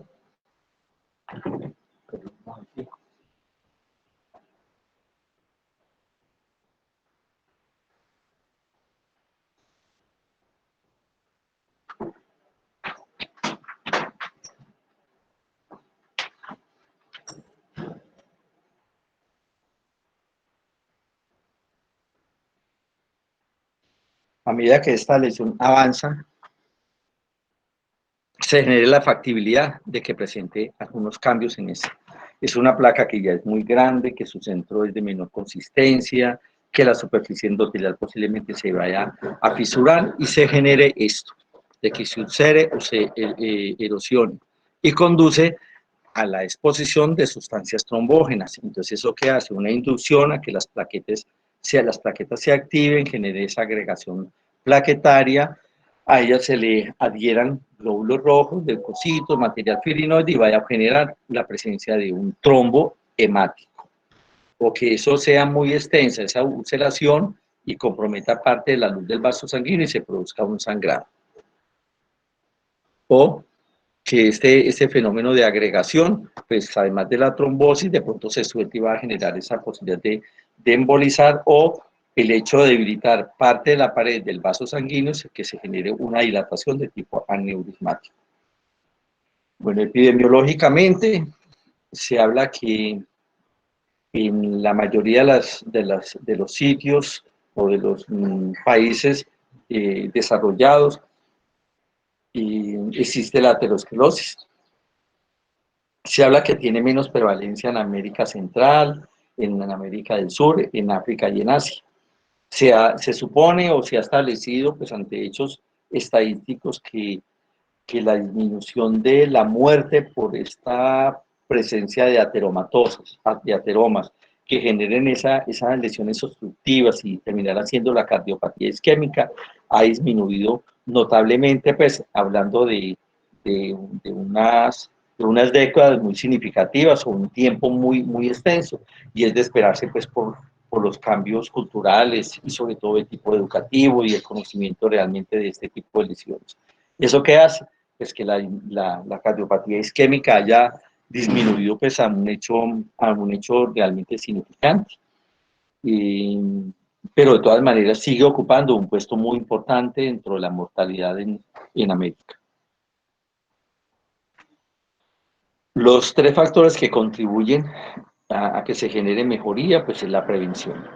El estilo de vida, la disminución del consumo de cigarrillos, la reducción de la ingesta de colesterol, de las grasas animales saturadas y el control de la hipertensión, pues que como bien se le establece es una forma como de enemigo oculto porque ella es silenciosa y es muy dado inclusive a personas adultas jóvenes que por los hábitos de vida, el sedentarismo, la alta ingesta de lo que llaman popularmente comida de chatarra, donde no tiene un control adecuado con respecto a la ingesta de grasas que sean hipercolesterolémicos y que esas estrías grasas pues ya están generándose lesiones en placas sin generar realmente ningún tipo de síntomas, pero que es un paciente que no en el tiempo esperado, sino mucho antes vaya a tener ya lesiones de cardiopatía de tipo isquémico. Hoy en día existen pues mayores análisis de tipo paraclínico para pues, establecer realmente si el paciente está cursando con eso. El hecho de tener a nuestra mano, a nuestra disposición, lo que yo creo que ustedes han escuchado, lo que es el cateterismo. Valentina Castro, no. Alejandra Viviana Cepeda. No, perdón, Alejandra Viviana. Buenas tardes, doctor. Dígame. Hola, mujer. ¿Se ha escuchado del cateterismo? ¿Del cateterismo, doctor? El cateterismo. Sí, señor, he escuchado algo. Pues ¿Qué es? en fisiología el año pasado nos contaba el doctor que es como un procedimiento que se puede hacer para ver la tensión que tienen ciertas estructuras que es como imposible saber exactamente la tensión que tiene con una, o sea, para saber exactamente la tensión que tiene.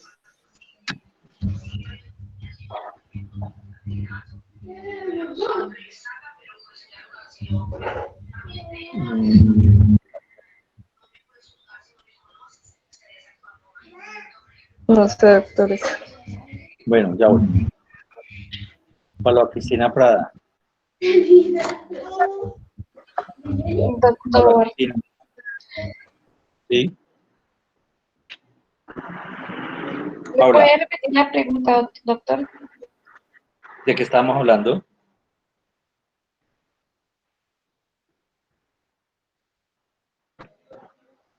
Paula. Paula, no me conteste. Bueno,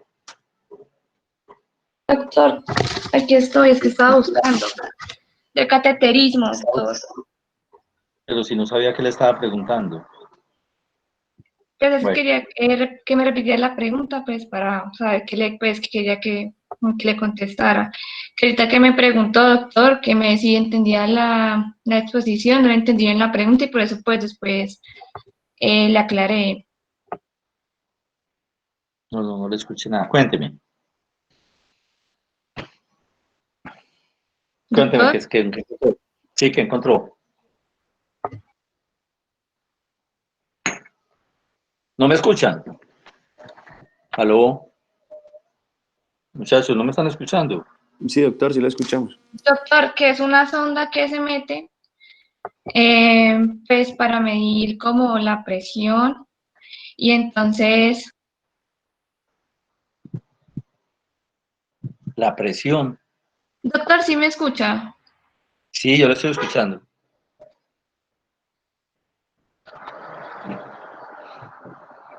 No, mujer, ya no le escucho nada. Generalmente se hace desde la ingle hasta el brazo y es para medir el lado derecho o el lado izquierdo.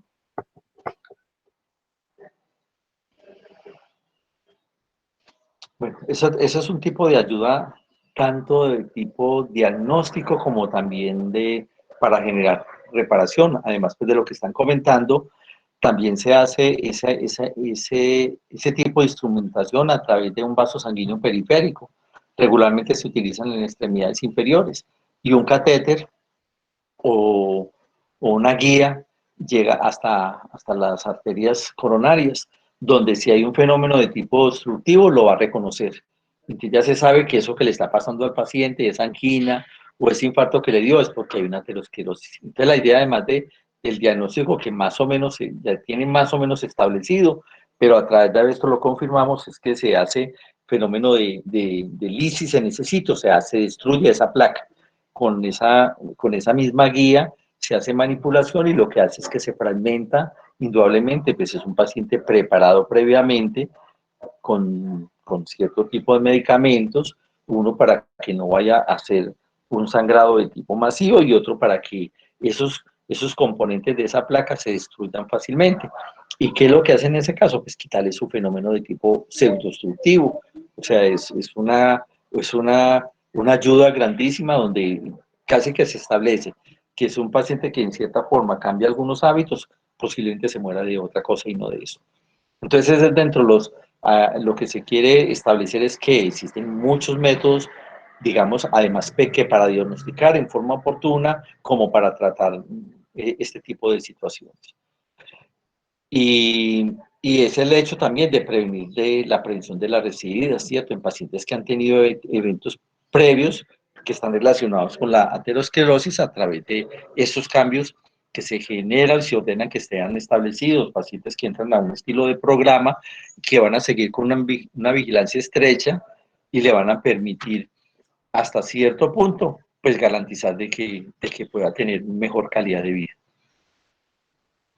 Bueno, con respecto a la prevalencia y la gravedad de la enfermedad eh, eh, entre los individuos y grupos, por tanto, la edad en la que probablemente produzca lesión de los tejidos y los órganos están relacionados con esa serie de factores que hemos mencionado, que son algunos que son constitucionales, como la edad, el sexo y genética, que, que eso es inmodificable, pues si es de sexo masculino, que tiene 68 años y que tiene antes un componente de tipo genético, pues ahí nada puede hacer. Pero hay otros que son modificables o controlables, que son los que realmente son adquiridos, que creo que por aquí hay un cuadrito así.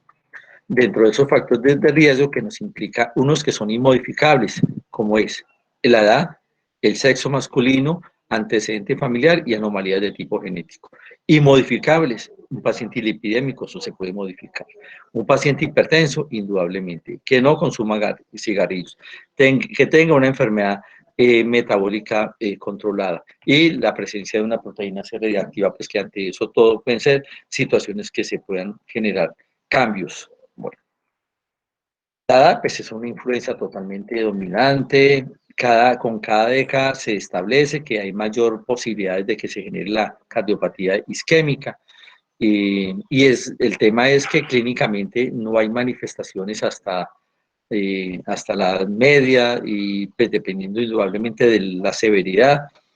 Y, y que pues eso puede generar pues todas estas posibilidades. Y se habla que más o menos en 5 veces entre los 40 y los 60 años es que se puede generar cuando existe esa predisposición hacia que sea un infarto agudo del miocardio, por toda esta serie de factores que sean modificables o no modificables, que tenga la gran posibilidad que se entre 5 a veces entre los 40 y los 60 años.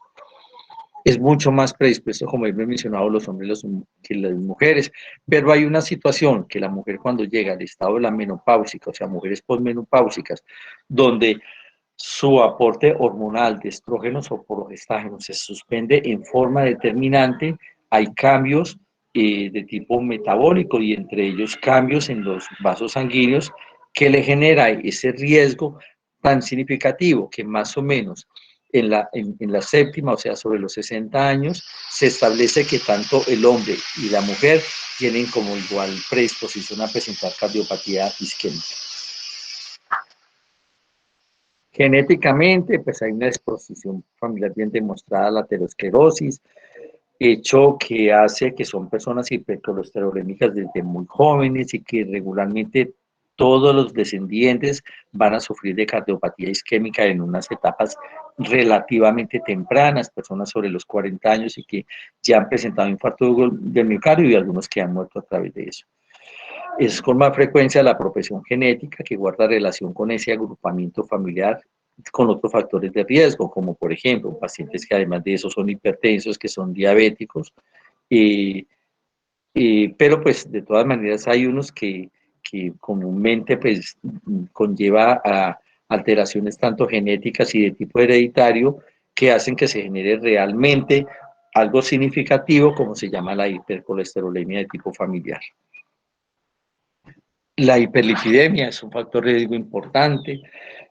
Es un factor de riesgo fundamental para que se desarrolle la aterosclerosis y el hecho de que exista hiperlipidemia es suficiente para estimular la posibilidad de que se generen lesiones de tipo ateromatoso. La hipertensión es un factor de riesgo fundamental para que se dé el inicio, la formación de la placa ateromatosa.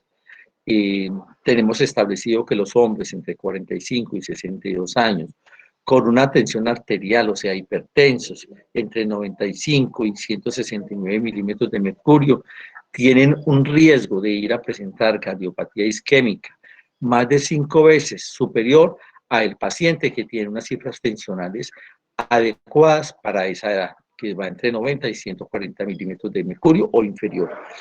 Eso determina que si un paciente que es hipertenso, mal manejado, tiene más de 5 veces la posibilidad de tener una cardiopatía isquémica desde una etapa temprana, desde los 45 a los 62 años. Es dado que un paciente que tenga un tratamiento de una hipertensión controlada, regulada, asistida, que no es difícil, es simplemente con unos comportamientos personales, de una actividad de física determinada y tener a su lado los medicamentos que regularmente son asequibles a todos los pacientes para que se limite en una forma significante este factor de riesgo. El tabaquismo, que tiene este factor de riesgo tan incrementado, hace que se incremente esta situación y pues en ese caso pues juega un papel significado en las mujeres. Y el hecho de consumir una o más cajetillas al día durante varios años aumenta significativamente el riesgo de morir por una cardiopatía isquémica hasta un 200%, o sea, condenados a presentar una cardiopatía isquémica el hecho de tener este hábito. La diabetes, ¿qué hace? Induce a la hipercolesterolemia y hace que significativamente se predisponga a presentar aterosclerosis. Entonces, pacientes diabéticos, el solo hecho de ser diabético y mucho más si son pacientes mal manejados, pues hace que tengan un mayor riesgo. Aquí habla que aumenta el riesgo del ictus aún más notable y que es factible que aumente hasta 100 veces el riesgo de presentar lesiones isquémicas en las extremidades inferiores inducida por la aterosclerosis. Lo que mencionamos en ese momento de las arterias popliteas y que además es un paciente que es diabético, tiene un incremento demasiado incidente para que se pueda dar esta posibilidad. Estos factores intrínsecos, entonces, como son que van a determinar el grosor de la capa fibrosa, el núcleo lipídico, la respuesta inflamatoria, las células endoteliales, la presencia de esas fibras musculares lisas, el comportamiento de la matriz extracelular, la remodelación que se está generando a nivel de ese sitio, de todos los componentes de tipo celulares y la remodelación que está haciendo en todas las capas. Y estos factores extrínsecos, que es el estrés emocional, la reactividad plaquetaria, el ciclo circadiano de tipo adrenérgico, que van a influir sobre la tensión arterial. Esto es algo que ya lo hemos mencionado con respecto a la placa ateromatosa, los cambios súbitos de la placa que se pueden dar, que se ulcere, haya hemorragia o que se fisure.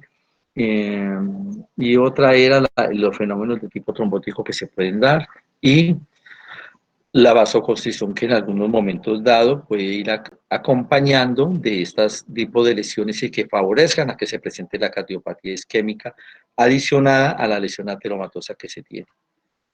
Bueno, un video, y lo que sigue es un caso clínico, pues que no va pues como al día de hoy. Bueno.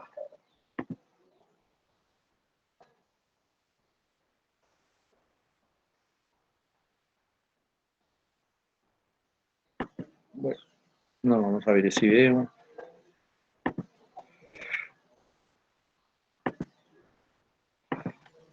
Bueno, muchachos, entonces con esto terminamos lo que es ese componente introductorio de lo que son las células responsables de estas lesiones vasculares, de las malformaciones congénitas y de la placa ateromatosa.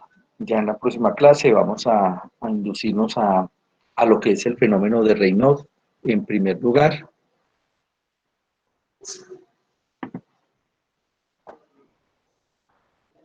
El fenómeno de Raynaud, y les voy a mostrar qué hacemos de eso.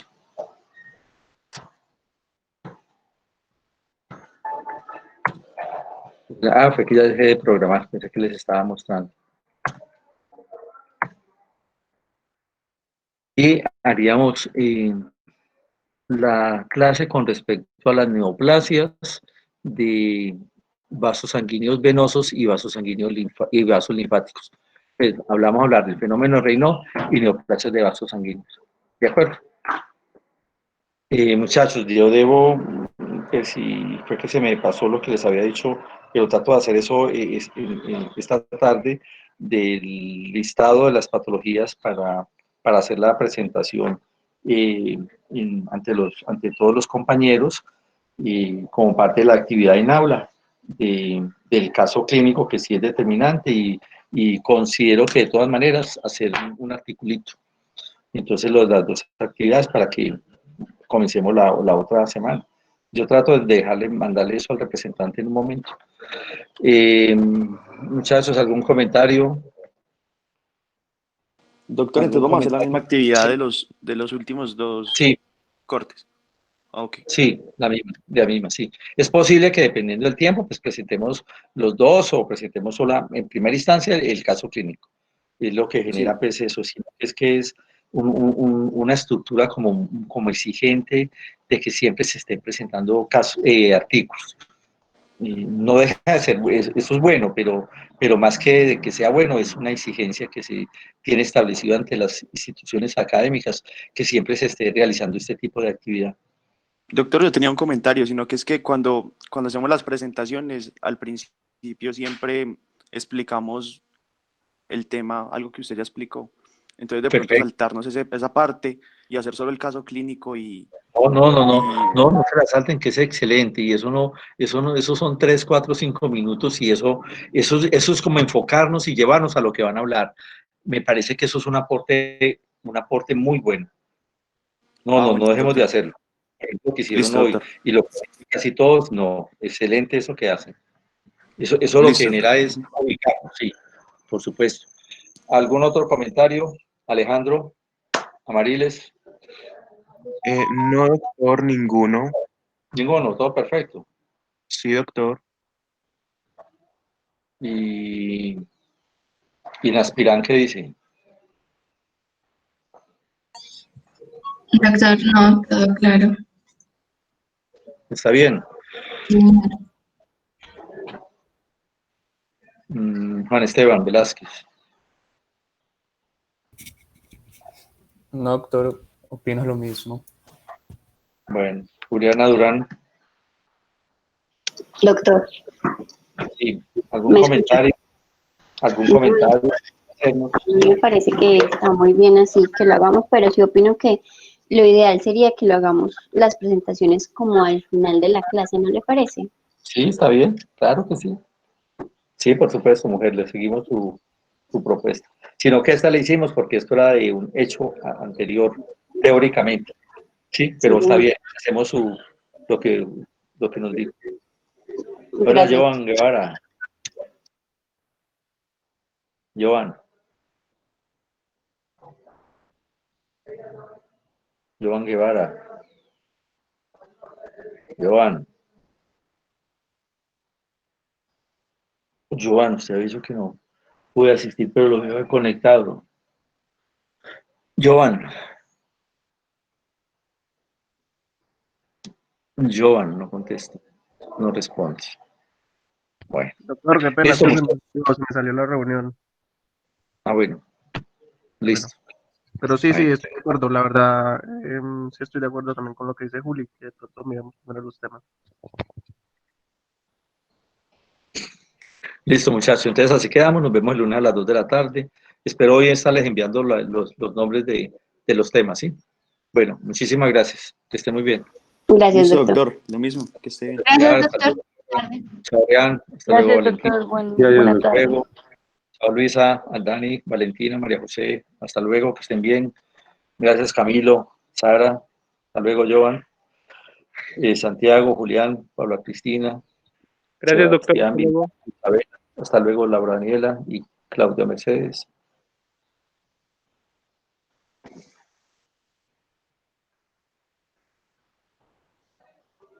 María José. María José. María José Clavijo. Ya entiendo a qué se refería, doctor. ¿Cómo?